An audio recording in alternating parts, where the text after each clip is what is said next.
श्री स्वामी समर्थ. स्वामी कृपा या चॅनलमध्ये तुम्हा सर्वांचे स्वागत आहे.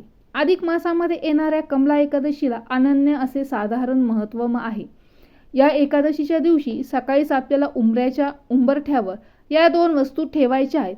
या 2 वस्तू ठेवल्यामुळे कोणताही शत्रू तुमच्या समोर लोटांगण घालेल असा हा प्रभावी असा उपाय आहे. तर हा आपल्याला कमला एकादशीच्या दिवशी करायचा आहे. तुमच्या घराची किंवा तुमच्या मुलांची, तुमच्या पतीची भरभरून अशी प्रगती होणार आहे हा उपाय तुम्ही केल्याने. आपल्याला सकाळी लवकरात लवकर उठायचं आहे आणि लवकर उठून हा उपाय तुम्हाला करायचा आहे. तर हा उपाय तुम्ही सकाळी 7 वाजल्यापासून अगदी 9, 9:30 वाजेपर्यंत केला तरी चालणार आहे.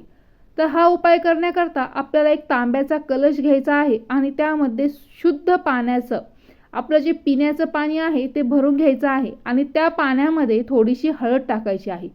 असं हे जे जल आहे ते आपल्याला मुख्य प्रवेशद्वारावर, उंबरठ्यावर आणि उंबरठ्याच्या बाहेर आपल्याला शिंपडून घ्यायचं आहे आणि स्वच्छ कपड्याने ते पुसून घ्यायचं आहे.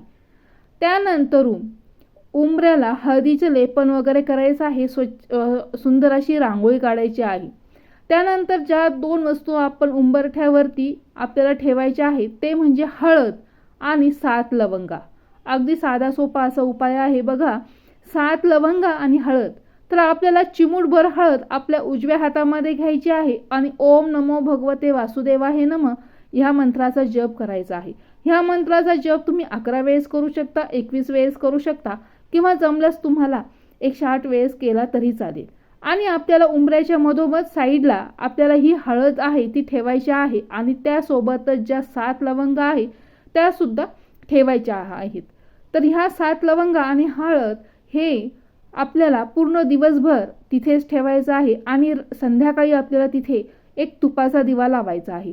तर हा असा अतिशय साधा सोपा उपाय आहे. तर हा तुम्ही नक्की करून पहा आणि उपाय केल्यास तुम्हाला काय अनुभव आला तर हे मला नक्की कमेंट करून नक्की सांगा. तर अशाच नवनवीन व्हिडिओ पाहण्यासाठी स्वामी कृपा या चॅनलला सबस्क्राईब करा. श्री स्वामी समर्थ.